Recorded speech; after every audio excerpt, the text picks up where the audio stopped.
కార్యాలు చేయగల దేవుడు, స్వస్పర్శ దేవుడు, అద్భుత ఆశ్చర్య కార్యాలు చేసే దేవుడు. ఈ రాత్రి ప్రభువా నాకు సహాయం చేయి నాయనా, నీవు తప్పు నాకు ఇంకొక దిక్కు లేదు నాయనా అని ప్రభు దగ్గర సహాయం కోరితే ఆయన మనకు సహాయం అనుగ్రహించి వారై ఉన్నారు. ఆయన సహాయాన్ని కోరుకుని ప్రభువుని కనుక అడుగుదాం. ఆరాధించు ఆశక్తితో ప్రేమించేదం అధికముగా, ఆరాధించు ఆశక్తితో. హల్లెలూయా. ప్రేమ నమ్మకం కలిగిన మా దేవ, పరిశుద్ధులైన మా తండ్రి, కృప కలిగిన మా ప్రభువా మీకు వందనాలు. మరొక రోజు మరొకసారి మీ సన్నిధానంలో చేరి మిమ్మల్ని ఆరాధించడానికి, స్తుతించడానికి, మహిమపరచడానికి మీరు మాకు ఇచ్చిన సమయమునకే నీ స్తోత్రాలు అయ్యా. ఈ క్లుప్త ఆరాధన అంగీకరించండి, ఎక్కువగా ఆరాధించినట్లుగా మీరు మాకు సహాయపడమని మీ దేవుని ఆశీర్వాదాలు దయచేయండి. ఈ క్లుప్త ఆరాధన యేసు ప్రభువారి పేరట స్తుతించి కనపరిచి ఈ ఆరాధన మీకు అర్పించుకుంటున్నాము తండ్రి, ఆమేన్. కూర్చుందామండి.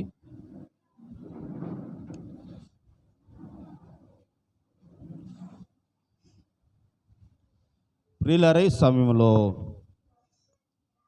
క్లుప్తంగా కొన్ని మాటలు మనం జ్ఞాపకం చేసుకుందాం. ఈరోజు ఎక్కువగా ఏం చెప్పండి, త్వరగానే ఒక పావు గంట చెప్పుకొని మనం ముగించుకుందాం. కొరింథీయులకు రాసిన 2వ పత్రిక 9వ అధ్యాయంలో అపోస్తలుడైన పౌలు గారు రాసిన మాటలు మనం చదువుకున్నాం. పౌలు గారు చెబుతున్న మాటలు 9వ అధ్యాయంలో ఏమని చెప్తా ఉన్నారనంటే, సంఘానికి మేము చేస్తున్న పరిచర్య అంటే దేవుని సేవ, అది దేవునికి ఇష్టమైన సేవ అవుతే, దేవునికి మహిమ తెచ్చే సేవగా ఉందని మీరు అనుకుంటే, మీ మనసు కనిపిస్తే అని చెప్తూ మీకు దేవునికి మేము మహిమ తెచ్చే సేవగా చేస్తున్నాం అని మీకు కనిపిస్తే, ఈ సేవకి మీరు ఏం చేయండి అని అంటే సహాయాన్ని చేయండి అని అంటున్నారు. కనుక అదే చెప్తున్నారు చూడండి. 9వ అధ్యాయం 1 పరిశుద్ధుల కొరకైనా ఈ పరిచర్యను గూర్చి మీ పేరు రాయుటకు మీ మనస్సు నేను ఎరుగుదును, అందువలన చెప్పి అతిశయ పడుచున్నాను అంటూ చూడ అంటే ఏమంటున్నారంటే 6వ వచనంలో పౌలు గారు ఆ మాటలు చెప్పుకుంటూ, కొంచెముగా ఇత్తువాడు కొంచెమే పంట కోయను, సమృద్ధిగా ఇత్తువాడు సమృద్ధి పంట కోయను అని ఈ విషయమునే చెప్పుచున్నాను. సనుగుకొకనియు బలవంతముగా కాకయు ప్రతివాడు తన హృదయంలో నిశ్చయించుకున్న ప్రకారము ఇయ్యవలను, దేవుడు ఉత్సాహంగా ఇచ్చు వారిని ప్రేమించు. అంటే ఈ విషయాన్ని చెబుతున్నప్పుడు మనం ఒక విషయాన్ని ఆలోచించాలి. కనుక మళ్ళీ చెప్తున్నారు అని అంటే ఇచ్చిన వాళ్ళ గురించి కాదు, ఇంకా సరవ్వలేని వారు ఇంకా ఉంటారు. ఇప్పుడు చూడండి, చెప్పిన మాటే మళ్ళీ చెప్తున్నారంటే ఆ మాట ఎంతో విలువైనదని అర్థం.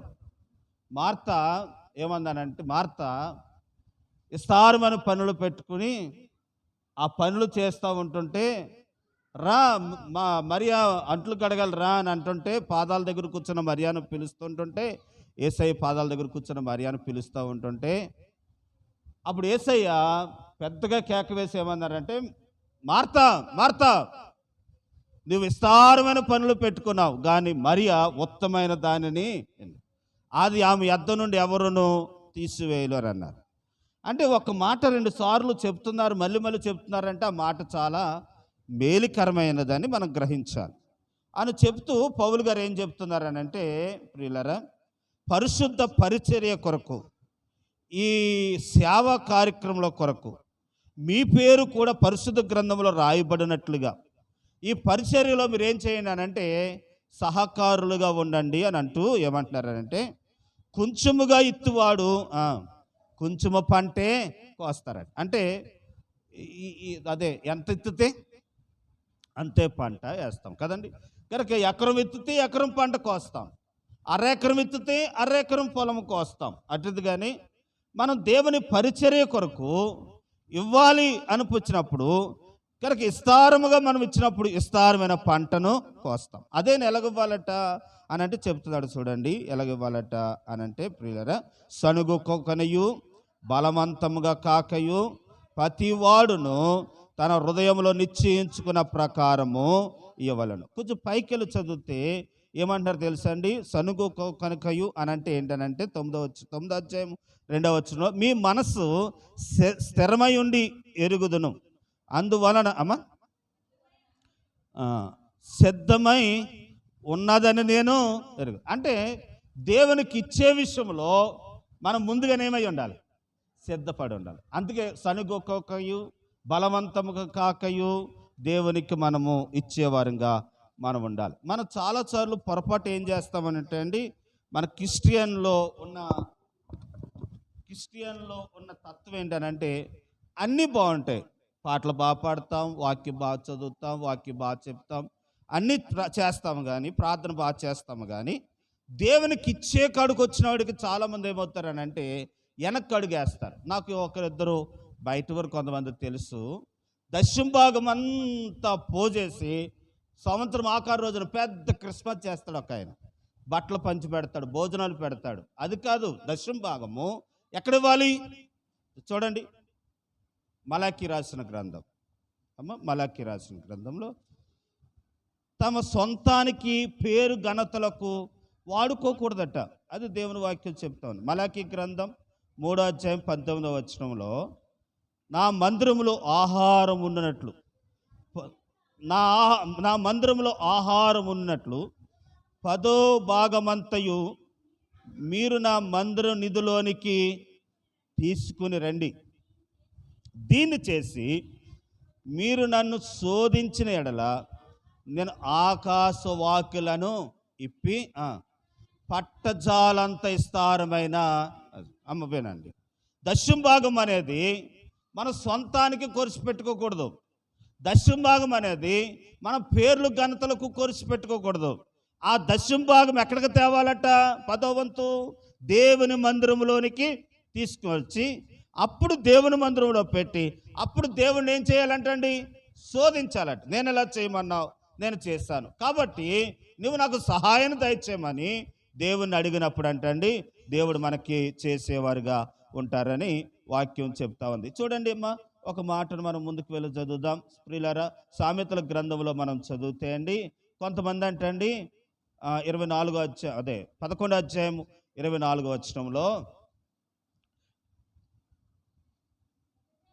వెదజల్లి అభివృద్ధి పొందగలవారు కలరు, తగిన దానికన్నా తక్కువిచ్చి లేమి వచ్చేవారు కలరు. కాబట్టి దేవునికి ఇవ్వాల్సి వచ్చినప్పుడు మనము వెదజల్లి ఇవ్వాలంట. అప్పుడు ఏమవుతామండి? మనము అభివృద్ధి అవుతాం. మనము మన స్థాయి తగ్గట్టే తలకు మించి ఇవ్వద్దు, తలకు మంచి ఇమ్మని చెప్తలేదు దేవుడు.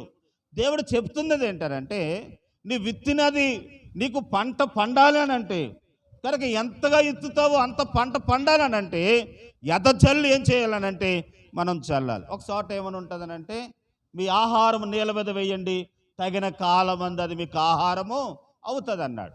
అంటే మనం దేవుడి కొరకు ముందుగా ఇస్తే దాన్ని పంటగా దేవుడు చేసి తిరిగి మనకి ఇస్తారని వాక్యాన్ని బట్టి మీకు తెలియపరుస్తున్నాను. ఈరోజు ఒక 5 మాటలు అక్కడగా చెప్పి నేను ముగిస్తాను. ఎవరిని దేవుడు వదిలింప చేస్తాడు, ఎవరిని దేవుడు ఆస్వాదిస్తాడు. దేవుడు పక్షపాతం కాదండి, దేవుడు అందరికీ ఉపకారి. మరి కొంతమందిని ప్రేమిస్తాడు, కొంతమందిని ప్రేమించటం లేదు. దాని భావం ఏంటనంటే అలా కాదు. ఆయన మనుషులలో ఉన్న గుణలక్షణాలు బట్టి దేవుడు ఒకరిని బాగా ఎక్కువగా ప్రేమించి వారికి సహాయాన్ని చేసేవారుగా ఉంటారనే విషయాన్ని తెలియపరుస్తూ ఉంటున్నాను.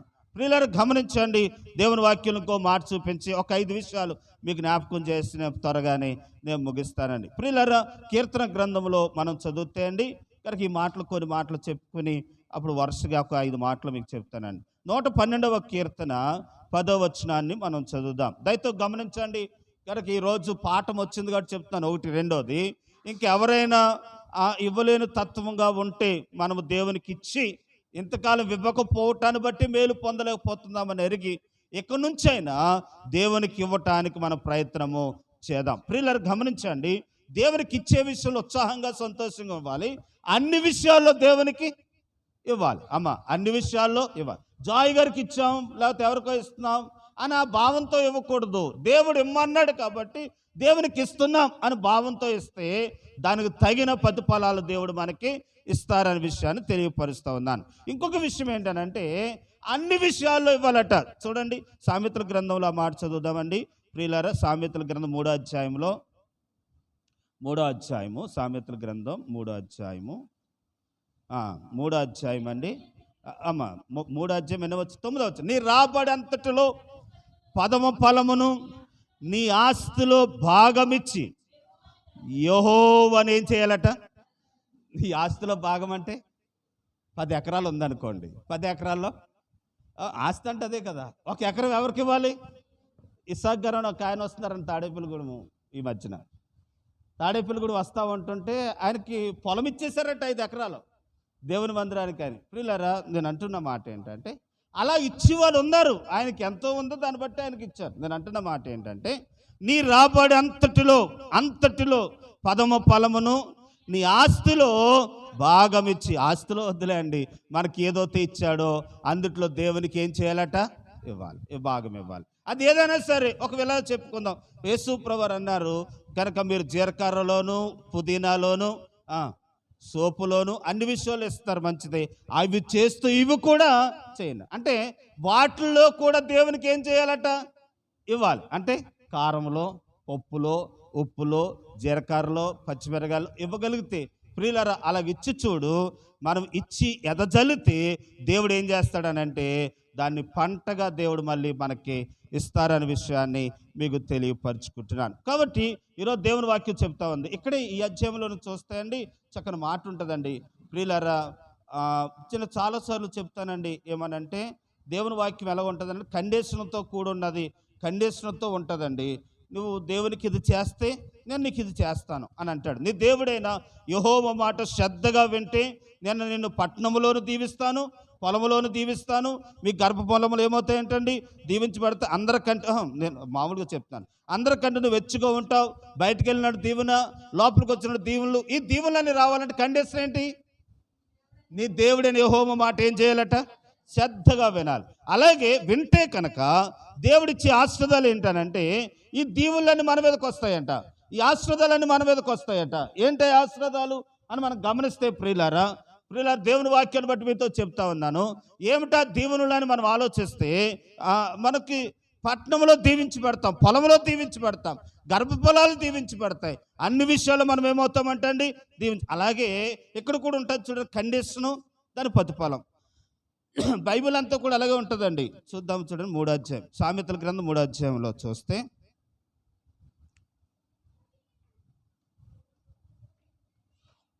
అమ్మ 3వ వచనం నుండి దయ్యను సత్యముని ఎన్నడు నిన్ను విడిచిపోనియకము వాటిని కంఠభూషణముగా ధరించుకను. అమ్మ చూడండి కండిషన్ ఏంటి?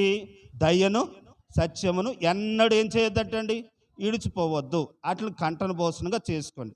అలా చేసుకుంటూ వచ్చిన ఆశీర్వాదం ఏంటంట అనంటే అప్పుడు దేవుని దృష్టి యందును మానవుల దృష్టి యందును నీవు దయ్యనుంది ఏమనిపించుకుంటావంట, మంచి ఏమి చేస్తే దయ్యను సత్యమును ఎన్నడును నిన్ను అవి చేస్తే దేవుని యందు మనకు ఏమొస్తుంది అని అంటే దేవుని దృష్టి యందు మనుషుల దృష్టి యందు దయ్య మంచితనం దేవుడు మనకి ఇస్తాడట. 5వ వచనం నీ పూర్ణ హృదయంతో యెహోవా యందు నమ్మిక ఉంచుము, నీ ప్రవర్తన అంతటి యందు ఆయన అధికారం నాకు ఒప్పుకో. ఇది ఆ కండిషను. ఇలా చేస్తే వచ్చిన ఆశీర్వాదం ఏంటంట అనంటే అప్పుడు ఆయన నీ తోవలను ఏం చేస్తాడట అంటే మనం పూర్ణ హృదయముతో యెహోవా యందు నమ్మిక ఉంచితే మన ప్రవర్తన యందు ఆయన అధికారాన్ని ఒప్పుకుంటే ఆయన మన తోవలను ఏం చేస్తాడనంటే సరళము చేస్తాడు. కనుక ఇంకోటి చూద్దాం చూడండి, ఇంకొక మాటను 7వ వచనం నేను వాటిని యెహోవా యందు భయభక్తులు కడిగి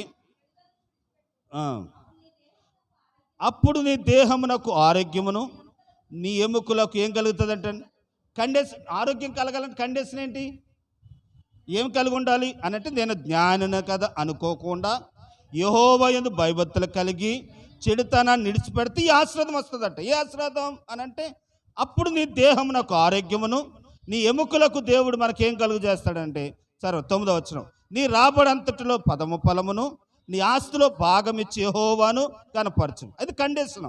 ఇలా చేస్తే దేవుడు ఇచ్చిన ఆశీర్వాదం ఏంటంట? 10వ వచనం, అప్పుడు నీ కోట్లలో ధాన్యం సమృద్ధిగా నుండును, నీ గానుగుల నుండి కొత్త ద్రాక్షారసం పైకి పారును.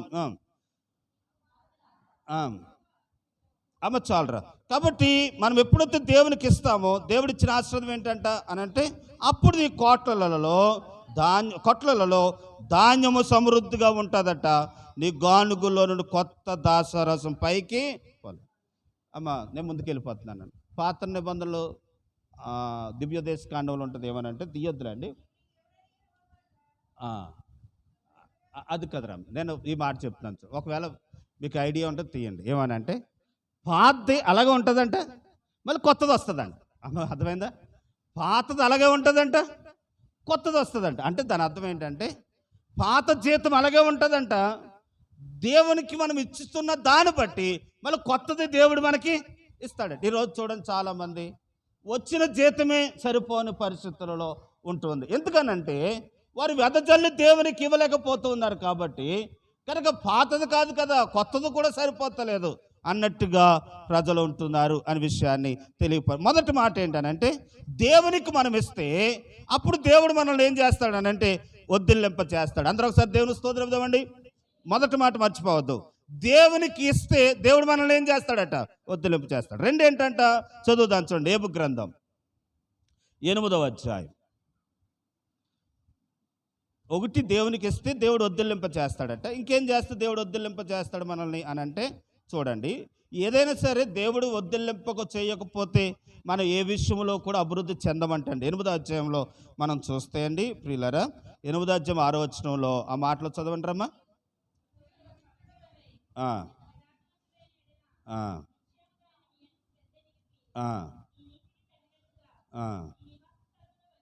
నీ నివాస స్థలమును కూర్చొని నేను వివరిస్తాను చూడండి. కొంచెం పైకి చదివితే నేను తీసుకున్నాను. 8వ అధ్యాయం 5వ వచనం చదువుదామండి. దేవుడు మనల్ని వదిలింప చేయాలంటే చేయవలసిన పని ఏంటంట అని అంటే, నువ్వు జాగ్రత్తగా దేవుణ్ణి ఎదకాలంట. సర్వసత్తుడగు దేవుణ్ణి ఏం చేయాలంటండి? బతిమాడుకోవాలంటండి. తర్వాత నువ్వు పవిత్రుడివై యథార్థవంతుడిని అయిన ఎడల నిశ్చయముగా ఆయన నీ యందు శ్రద్ధ నిలిపి నీ నీతికి తగినట్టుగా నీ నివాస స్థలమును ఏం చేస్తాడటండి? వద్దు. కాబట్టి మనము దేవుని జాగ్రత్తగా వెతకాలంట. ఎందుకు వెతుక్కోవాలి అని అంటే, చూడండి, అదమ్మా సముద్రంలో ముత్యాలు వెతకటానికి వెళ్తారు కదా, అప్పుడప్పుడు టీవీలో చూపిస్తారు. అడుగు భాగంలోకి వెళ్ళిపోయి వెతక ముత్యాలు పట్టుకొని పైకి వస్తారు. ఆ ముత్యాలు వెతికినప్పుడు ఎంతో చెత్త ఉంటుంది కదండి. ఆల చెప్పులు ఉంటాయి, తర్వాత డబ్బాలు ఉంటాయి, తర్వాత ఏమో పుచ్చులు ఉంటాయి, తర్వాత కొబ్బరి చెప్పులు ఉంటాయి. ఇవన్నిట్లో శ్రేష్టమైనది వెతుక్కుని తీసుకొచ్చినట్టుగానే ఈ లోకంలో ఆల చెప్పులు లాంటి దేవుళ్ళు, ఆల చెప్పులు లాంటి అనేక మంది ఉన్నారు. వారి మధ్యలో మనం నెత్తుక్కోవాల్సి ఉందంటే ఎవరిని? నిజ దేవుణ్ణి. ఆయనలో ఉన్న గొప్పతనం ఏది? ఆ దేవుళ్ళు ఉన్న గొప్పతనం ఏంటి అని అంటే, ఇంకొక మాట చెప్తానండి, నేను ముందుకు వెళ్ళిపోతున్నాను ప్రియులారా. దేవుళ్ళు ఉన్న గొప్పతనం ఏంటంటే, ఈ లక్షణాలు ఉంటే నేను ఆ దేవుడి మీద కాలు మీద అడిపోతాను. ఈ లక్షణాలు ఉండాలంటే ఆ దేవునికి. ఆ లక్షణాలు ఉన్నాయో లేదో, ఆ దేవుడు ఎటువంటి వాడో, ఈ లక్షణాలు ఉన్న దేవుడు ఏ దేవుడో మనం ఈ లోకంలో ఏం చేయాలటండి? వెతుక్కోవాలట. ఆ లక్షణాలు ఏంటనంటే, దేవునికి పుట్టుకుండకూడదు. దేవునికి ఏమనకూడదటండి? రెండు, ఆ దేవుడు పాపము చేయని వాడై ఉండాలి. ఆ దేవుడు మరణము లేని వాడై ఉండాలి. ఈ లక్షణాలు ఎవరికొత్తూ ఉంటాయో వారు ఎవరు? దేవుడు. మీకు అనుమానం రావాలి, మరి యేసయ్య పుట్టాడు కదా అని అంటారు. యేసయ్య పుట్టలేదు, ఉన్నవాడు ఈ లోకానికి వచ్చాడు. మానవుల పాప పరిహారము కొరకు సిలువైపడటానికి వచ్చారు. ఎవరైనా ఉన్నారా? మరణము లేనివాడు ఎవరైనా ఉన్నారా? పుట్టుక లేనివాడు ఎవరైనా ఉన్నారంటే ఆయన యేసు ప్రభు ఒక్కడే. రెండు, ప్రియులారు గమనించండి, పాపము లేనివాడు ఎవరైనా ఉన్నారా? ఆయన అన్నాడు, నాలో పాపం ఉందని మీలో ఎవరైనా స్థాపించగలరు, రుజువు చేయగలరు అన్నారు. ఆయనలో పాపము లేదు. మరణించాడు కానీ మరణమును ఏం చేశాడటండి? జయించిన దేవుడు ఆయన సృష్టికర్త. ఆయనను మనం తెలుసుకొని ఆయన యందు మన విశ్వాసం ఉంచినప్పుడంట మన దేవుడు ఏం చేస్తాడనంటే వదిలింప చేస్తాడు. అక్కడ అంటున్నారు ఆయన జాగ్రత్తగా వెతికి తర్వాత అంటామా, చదవరమ్మా ఏబు గ్రంథం. సర్వశక్తుడగు దేవుని వైపు మల్లుకుని ఆయన వైపుకు తిరిగితే మనం పవిత్రులమై యథార్థవంతులమై అప్పుడు ఆయన మన యందు శ్రద్ధ నిలిపి మన నీతికి తగినట్లుగా మన నివాస స్థలం ఏం చేస్తాడటండి. 1, 2, 3 ఏంటి చదువుతాం చూడండి. కీర్తన గ్రంథం 1వ అధ్యాయం. దేవుడు అంటండి ఎవరిని వదిలింప చేస్తాడో చదువుదాం. 1వ అధ్యాయము కీర్తన 1. చాలాసార్లు చెప్పుకుంటాం కదండి. 2వ వచనంలో మనం చదివితే యెహోవా ధర్మశాస్త్రమందు ఆనందించుచు దేవారాత్రములు దాన్ని ధ్యానించువాడు ధన్యుడు. అతడు నీటి కాలుయోరన నాటబడిన వాడై ఆకు వాడక తన కాలమందు ఫలమిచ్చు చెట్టు వలె ఉండును. అతడు చేయనుదంతయు, అతడు చేస్తున్న పనులన్నీ దేవుడు ఏం చేస్తాడటండి, అదే వదిలటం. ఇంకా పైకి చదివితే అతడు నీటి కాలుయోరన నాటబడిన వాడై ఆకు వాడక తన కాలమందు ఏమిస్తాడనంటే, అంటే కాలువ పక్కన బోధుల పక్కన ఉన్న చెట్లు మొక్కలు చాలా పచ్చగా ఉంటాయి. ఎందుకనంటే అట్లకి ఎప్పుడు ఏం ప్రవహిస్తుంది అని అంటే నీళ్ళు ప్రవహిస్తాయి. ఎండ కాసిన అవి ఎండిపోవంటే దాని ఆకులు పచ్చగా ఉంటాయి. తగిన కాలమందు అవి పంట కాసినట్టుగానే మనలో దేవుడు అలా చేస్తాడట. ఆకు వాడిపోక ఫలించేవారుగా ఫలములు ఇచ్చేవారుగా తగిన కాలమందు అభివృద్ధి చెందేలాగా దేవుడు చేస్తాడట. మన చేతితో చేసిన ప్రతి పని దేవుడు సఫలం చేస్తాడట. అలా చేయాలంటే మనం చేయవలసిన పని ఏంటి తెలుసా అండి. 2వ వచనం, యెహోవా ధర్మశాస్త్రమందు ఆనందించుచు దాన్ని ఏం చేయాలటండి, అంటే దాన్ని ధ్యానిస్తే దేవుడు మనల్ని ఆకు వాడక తన కాలమందు ఫలమిచ్చు చెట్టు వలె చేస్తాడు. అంటే దేవుడు మనల్ని చేస్తాడండి. ఎప్పటికి దేవుడు మనల్ని అభివృద్ధి చేస్తాడు, దయచేస్తాడు. అప్పుడు దాకా ఆయన ధర్మశాస్త్రాన్ని ఆనందంగా చదువుకుంటూ మనము ఆయనలో సాగేవారంగా ఉండాలి. మొట్టమొదటి మాట, దేవునికి ఇచ్చేవారిని దేవుడు వదిలింప చేస్తాడట అండి. 2, దేవుని వెతికి జాగ్రత్తగా ఆయన తట్టు తిరిగిన వారిని దేవుడు వదిలింప చేస్తాడట అండి. 3, ధర్మశాస్త్రాన్ని జాగ్రత్తగా చదివి ధ్యానించువాడటండి. ఏమవుతాడనంటే చెట్టు రోడ్డు ప్రియులరా నీటి కాలువన ఉన్నది చెట్టు ఎలాగో ఫలిస్తుందో అలాగ మనుషులు ఏమవుతాడనంటే ఫలిస్తాడట. అలాగూ ఫలించే వారంగా దేవుడు మనల్ని చేసి దీవించాలనేది నేను కోరుకుంటున్నాను. 2వ దినవృత్తాంతాల గ్రంథం 26వ అధ్యాయం 5వ వచనం.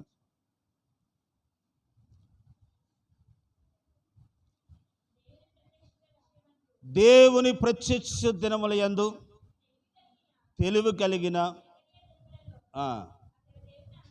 అతడు దేవుని ఆశ్రయించెను.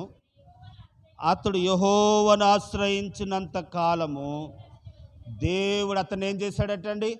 ప్రియులారా, ఎవరు దేవుడు వదిలింప చేస్తాడనంటే కష్ట సమయాల్లో, మేలు సమయాల్లో మనం ఎవరిని ఆశ్రయించాలటండి, దేవుని ఆశ్రయించాలంట. ఇక్కడ జక్రీయ దినాలలో ప్రియులారా ఒక రాజు ఉన్నాడు, ఉజ్జియా అనే రాజు. ఆ రాజు యెహోవాను ఆశ్రయించాడట. ఆశ్రయించడం అంటే ఏంటి, దైవజనుల దగ్గరికి రావటం. వారు కష్టం వచ్చినాడు, దేవా ఈ కష్టం నువ్వు తప్ప నాకు తప్పించోళ్ళు ఇంకో లేరు నాయన అని దేవుని మీద ఆధారపడే వారిని దేవుడిని ఆశ్రయించినట్టు. అలాగ ఆశ్రయించి వారినంట దేవుడు ఏం చేస్తాడటండి, వదిలింప చేస్తాడు. ప్రియులారా, ఈరోజు దేవుని వాక్యాన్ని బట్టి చెప్తున్నాను, మనము ప్రతి విషయంలో దేవుని మీద ఏం చేయాలనంటే ఆధారపడే వారంగా మనము ఉండాలనే విషయాన్ని మీకు తెలియపరుచుకుంటున్నాను. నేను ముగిస్తున్నాను ప్రియులారా. ఇర్మియా గ్రంథం 10వ అధ్యాయము 21వ వచనంలో ఈ మాట చదువుదాం చూడండి.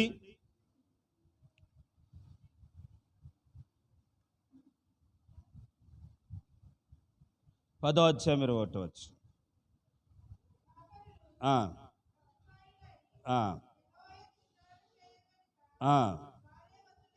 వారు ఏమైపోయారట.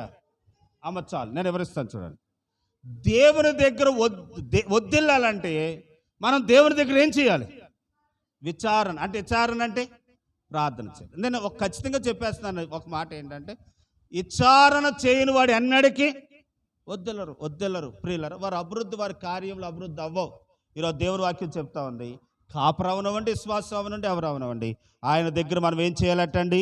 విచారణ చేయాలి. విచారణ అంటే మనం ప్రార్థన చేయాలి. ప్రియులారా, అన్నీ బాగుంటున్నాయి కానీ దేవుని దగ్గర మనం ప్రార్థించలేకపోతా ఉన్నాం, మొరపెట్టలేకపోతా ఉన్నాం. నేను ప్రియులారా, దేవుని దగ్గర అంగలార్చలేకపోతా ఉన్నాం. మనకు వచ్చిన మాటలతోనే ప్రభు దగ్గర ప్రార్థన చేస్తే, విచారణ చేస్తే దేవుడు మనకు సహాయాన్ని చేస్తాడు. సామెతల గ్రంథంలో అంటారు, ఏమంటారనంటే కనుక అతిక్రమములు ఒప్పుకున్నవాడు దాన్ని విడిచిపెట్టేవాడు ఏమవుతాడటండి? వద్దిల్లుతాడట. అతిక్రమములను ఏం చేయాలటండి? విడిచిపెట్టేవారు, ఒప్పుకుని విడిచిపెట్టేవారుగా ఉండాలి. రండి, నేను ముగిస్తున్నానండి ప్రియులరా. కొరింథీయులకు రాసిన 2వ పత్రిక 9వ అధ్యాయంలోకి వద్దాం. ఇంకో మాట చెప్పేసి నేను ప్రార్థన చేస్తాను. ప్రియులరా, ఇక్కడ అంటున్నారు, ఏమంటున్నారు అని అంటే 8వ, మరి అన్నిటి యందు ఎల్లప్పుడూ మీలో మీరు స్వస్థ బుద్ధి గలవారి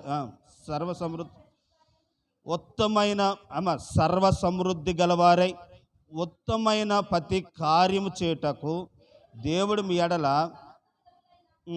కృపను విస్తరింప చేయి. ఇప్పుడు ఏమంటున్నారంటే దేవుడు మిమ్మలను సర్వ అభివృద్ధి పరుస్తున్న దాన్ని బట్టి ఉత్తమైన కార్యాలు దేవుని కొరకు చేయటానికి మీరు వెనక్కకి వెళ్ళకండి అని అంటున్నాడు. అంటే దాని మాట ఏంటంటే అండి, దేవుడు మనల్ని అభివృద్ధి పరిచే కొలది దేవుని కార్యాలు ఏం చేయాలి? మీకు అర్థం అవ్వలేదమ్మా? ఉత్తమైన పనులు దేవుని కొరకు ఏం చేయాలట? చేసేవారంగా ఉండాలి. ప్రియులు ఇంకా కిందకి వెళ్ళి చదివితే ఇంకా అతడు ఎదజల్లి 9వ వచనం, ఇందు విషయమై అతడు ఎదజల్లి దరిద్రకు ఇచ్చాను, అతని నీతి నిరంతరం ఏమవుతుందంటండి? తెలుసు. 10వ వచనం, ఇత్తువానికి విత్తనమును తినుటకు ఆహారం దయచేయ దేవుడు మీకు విత్తనములు దయచేసి విస్తరింప చేసి మీరు ప్రతి విషయములో భాగ్యము గలవారు అవునట్లు మీ నీతి ఫలము వృద్ధి పొందించును.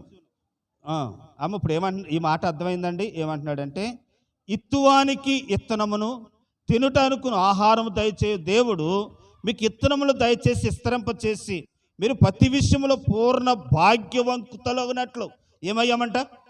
పూర్ణ భాగ్యవంతులగునట్లు మీ నీతి ఫలములను వృద్ధి నిందించినట్లు ప్రతి విషయంలో దేవునికి చేయాలంట. అంటే దేవుడంట మన పంటలు పండిలాగా చేశాడట, మనము ఉద్యోగంలో ఫలవర్తం అయ్యేలాగా చేశాడట, మనకు బిడ్డలు దేవుడు దయచేశాడట, మనము ఏ పనవుతూ చేసుకున్నా అది ఇస్తున్నాడట. అన్ని విషయాల్లో పూర్ణ అభివృద్ధి చెందు గలవారుగా ఉన్నప్పుడు ఉంటున్న మనము నీతి కార్యములు కూడా చేసేవారుగా ఉండాలి అని చెప్తా ఉన్నాడు. కాబట్టి ప్రియులారా, ఇంకొక మాటను మీకు జ్ఞాపకం చేస్తా ఉన్నాను. ఏంటంటే ఇక్కడ అంటారు శివరాజ్యంలో నీతి అలా చేయటం వల్ల వచ్చిన మేలేంటంట అని అంటే, ఎవరికైతే మనం ఇస్తున్నామో వారు మన కొరకు ప్రార్థన చేస్తారని అంటాడు. చూడండి, ముగిస్తాను. 9వ అధ్యాయంలో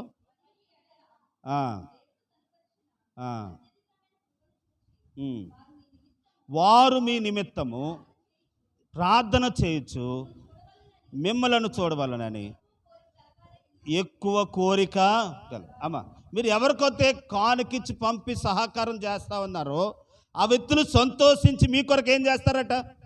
ప్రార్థన చేస్తారు. అమ్మ, ఇప్పుడు పౌలు శీలలు చెరసాలలో ఉన్నప్పుడు సంఘము దైవజనుడు కొరకు ప్రార్థన చేయగా ఆ పేతురు గారికి ఏమొచ్చింది? విడుదల. అందరూ ప్రార్థన చేయక విడుదల వచ్చినట్టుగానే మన కొరకు సంఘం ఏం చేస్తారంట? ఈ మాట చెప్పేసి ప్రార్థన చేస్తాను. అందరూ ఒకసారి దేవుని స్తోత్రం చెబుదామా? ఏదో కేక్ కట్టుకొచ్చామండి దేవుని మందిరానికి, ఏదో పలహారం తెచ్చామండి, అది దేవుని కొరకు ఎదజల్లిస్తున్నామండి, దేవుని కొరకు ఎదజల్లిస్తున్నామండి. ఇది తింటున్నవాడు ఏం చేస్తాడు? పాయింట్ అట్టుకోలేదు మీరు. అందరూ ఒకసారి దేవుని స్తోత్రం చెబుదామా? ఇప్పుడు ఒంటిపేట తాడు త్వరగా తెగిపోద్ది అని అనుకుంటుంటే అది 3 పేటల తాడు అనుకుంటున్నాం. కానీ అదే ఇంతమంది ప్రార్థన చేస్తే మీరు తెచ్చిన పలహారం తీసుకుని ఇలా తింటున్నప్పుడు తిన్నవారు ఏం చేస్తారట? ప్రార్థన చేస్తారు అని మనసు ఎరిగి ఏం చేయాలని అంటే, మీరు వెదజల్లి ఇష్టపూర్వకంగా ఇవ్వండి. పలహారం పంచి పెడతారా? అలాగొద్దు, దేవుడు వారు మీ కొరకు ప్రార్థన చేస్తారు. విందు చేస్తున్నారా? మీ కొరకు ప్రార్థన చేస్తారు. లేకపోతే మీరు ఏదో ఇస్తున్నారా? మీ కొరకు ప్రార్థన చేస్తున్నారు. ఆ ప్రార్థన చెరసాలలో ఉన్న పేతురు తప్పించినట్టుగా మన సమస్యల్లో నుండి దేవుడు ఏం చేస్తాడట? తప్పిస్తాడు. కాబట్టి తిన్నవాడు ఎప్పుడు కూడా ఏం చేయడంటే ప్రార్థన చేయటం మాండవు. మీరు ఈ విషయాన్ని మీరు అర్థం చేసుకోండి. ఎప్పుడైనా సరే తిన్నవాడు అంటండి, ఏది కేక్ అయినా భోజనమైనా ఏదైనా తిన్నవారు ఎవరి ద్వారా వచ్చిందో ఆ వ్యక్తి తిన్నప్పుడు చేయకపోయినా తర్వాత అయినా జ్ఞాపకం చేసుకుని ఏం చేస్తాడు, ప్రభా ఈ ఆహారం ఎవరి ద్వారా వచ్చింది. నా మట్టుకు నేను అలా చేస్తానండి, నేను అందుకు చెప్తున్నాను. బైబిల్ కూడా అలా చెప్తుంది, ప్రార్థన చేయకుండా ఆహారాన్ని తినకూడదట. కాబట్టి ఏ విషయంలో మనం ఖర్చు పెట్టామో ఆ ఖర్చుకి వారు ప్రార్థన చేసుకుని తింటున్నారు కాబట్టి దానికి ప్రతిఫలం దేవుడు మనకి ఇస్తాడని వాక్యం చెప్తా ఉంది. కాబట్టి దేవునికి ఇచ్చే విషయంలో వెదజల్లు ఇవ్వాలట, ఇసుకోక బలవంతంగా కాక వద్దెల్లే కొలది ఇవ్వాలట. అలాగ ఇచ్చినప్పుడు దేవుడు మనల్ని వద్దెల్లింప చేస్తాడు. ప్రియులారా, ఇంకా ఎవరైతే ఇంకా అలా సరిచేయబడలేదో, దేవునికి ఇచ్చే విషయంలో వెనకాడుతున్నారో వారు మీరు దేవునికి ఇవ్వటం నేర్చుకుందాం, మనం నేర్చుకుందాం. దేవుడు మనల్ని ఏం చేస్తాడనంటే ఆశీర్వదిస్తాడు. అందరూ ఒకసారి దేవుని స్తోత్రం ఇద్దామండి. ఒక్కొక్కసారి ఒక్కొక్క ప్రార్థన చేయించుకొని కనుక ప్రియులారా, మనం నిర్లక్ష్యం చేయకూడదు. దేవునికి ఇచ్చినప్పుడు దానివల్ల దేవుడు ప్రతిఫలాన్ని ఇస్తాడు. అట్టి కృప దేవుడు మనకు సహాయం చేయను గాక. ఆమేన్. అదే పక్క అధ్యాయంలో అంటారు, తానే మన కొరకు ఏం చేశాడు తెలుసండి, అర్పించేసుకున్నాడు. 8వ అధ్యాయం, 8వ అధ్యాయంలో ఏమని అంటారంటే, తానే మన కొరకు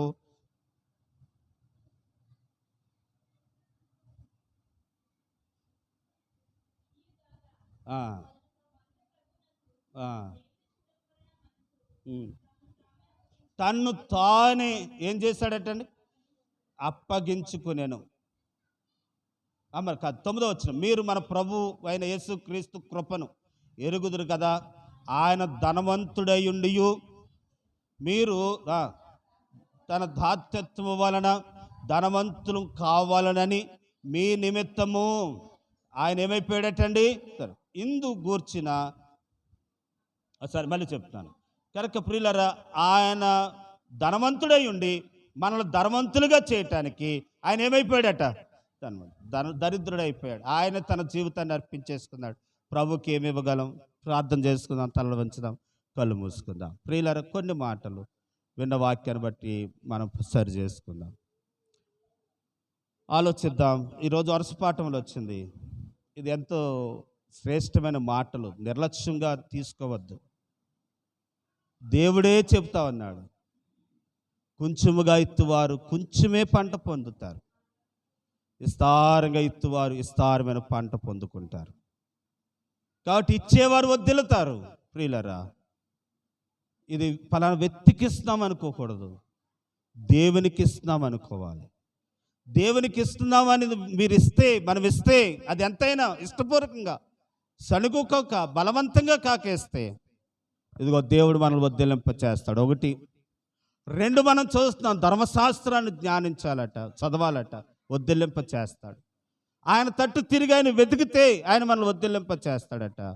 తర్వాత చూస్తూ ఉన్నాం ప్రియులారా, కనుక ప్రార్థించి విచారణ చేసిన వారు వద్దెలుతారు.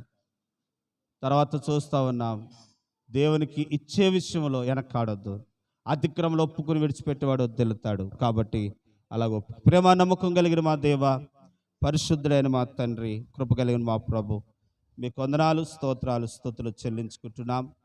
మరొకసారి మరొక దినం ఇలాగూ చేరి మిమ్మల్ని స్తుతించి గణపరిచే భాగ్యం మీరు మాకు ఇచ్చినందుకే మీకు వందనాలు, స్తోత్రాలు, స్తుతులు. వర్షపాఠంలో మీరు ఇచ్చిన మాటలు మేము విన్నాం, మా హృదయాలు భద్రపు చేయండి. దేవానైనా ఇవ్వకుండా ఎవరు ఆశ్రదించబడరు, ఇచ్చి ఎవడు చెడిపోరు నాయనా, చెడిపోరు ప్రభు. కాబట్టి మీకు ఇచ్చే విషయంలో మేము ఎదజల్లటానికి సహాయపడండి. మీరే కృప దయచేసి మహిమను అందమని యేసు ప్రభువారి పేరట అడిగి వేడుకుంటున్నాము తండ్రి, ఆమేన్. ప్రియులారా, ఈరోజు మన ప్రియులు హేలే గారు వారి జ్ఞాపకార్థ కూడికండి.